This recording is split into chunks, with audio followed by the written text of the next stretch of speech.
Oggi l'Ente Bergamaschi nel Mondo ha presentato la sua prima guida inerente ai santuari, una guida che riguarda soprattutto non solo un punto di riferimento di fede importante, perché i nostri emigranti prima di partire per l'emigrazione andavano al santuario di riferimento e quando arrivavano identico andavano a ringraziare la Madonna.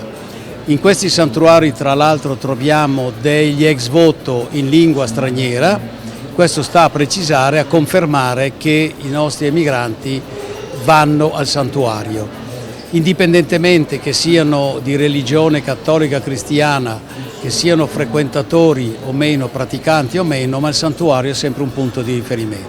Inoltre nel 2024 è stato l'anno del turismo delle radici, una iniziativa del governo che è terminata a febbraio 2025 e su quest'onda noi abbiamo ritenuto importante coinvolgere non solo i 72.000 emigranti bergamaschi scrittiari sparsi nei 5 continenti, ma anche quel milione di bergamaschi, di oriundi bergamaschi di terza, quarta, quinta generazione che potrebbero essere coinvolti e riuscire a portarli alla terra d'origine, nonché visitare i santuari, nonché visitare i propri borghi, potrebbe essere un incremento al turismo. Quindi l'Ente Bergamaschi del Mondo non solo collabora e mantenere le relazioni con i bergamaschi all'estero, ma anche fare in modo di coinvolgere tutti gli altri emigranti e farli tornare sul territorio d'origine.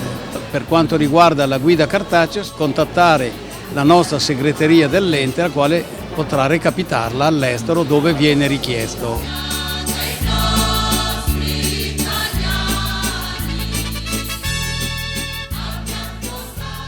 Una guida turistica, Bergamo, terra dei santuari.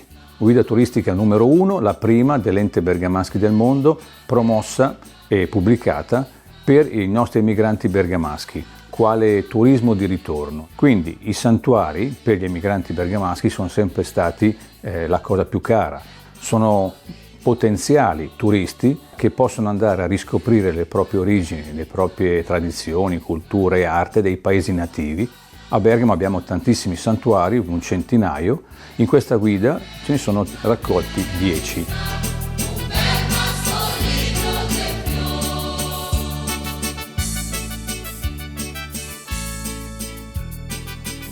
L'Ente Bergamaschi nel Mondo è nato più di 50 anni fa, è nato il desiderio di prendere contatto con questi nostri bergamaschi che, senza dirlo a nessuno, sono emigrati, la maggior parte in Svizzera, e quelli era facile contattarli, ma l'altra parte nell'altro mondo oppure in tanti altri posti, per cui abbiamo faticosamente messo assieme e cercato di fare l'anagrafe dei bergamaschi nel mondo.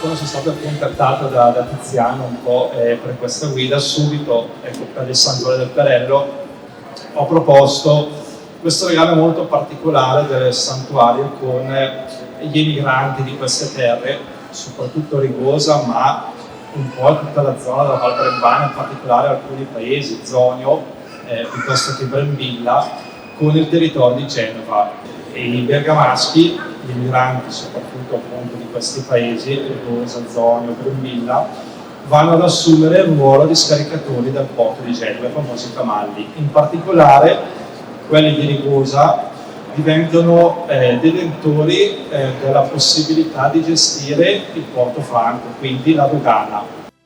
E poi abbiamo un ex voto molto particolare che è un naufragio in mare.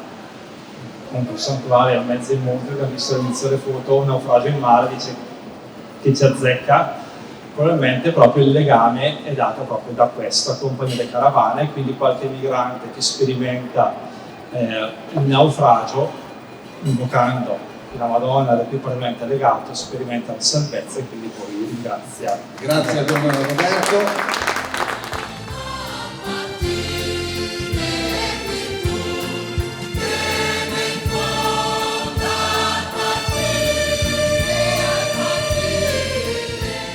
L'importanza delle enti bergamaschi del mondo è fondamentale per sostenere e assistere tante persone che da fuori Bergamo oggi lavorano e vivono in tanti paesi extra UE o fuori dall'Italia, ma è importante soprattutto tenere viva la memoria, le nostre origini, le nostre tradizioni attraverso eventi culturali di questo livello. Questo per dire che c'è una grande capacità di far rete, di fare un gioco di squadra e c'è ancora tanta gente che è convinta di dover e poter tramandare questo straordinario sistema di valori alle future generazioni.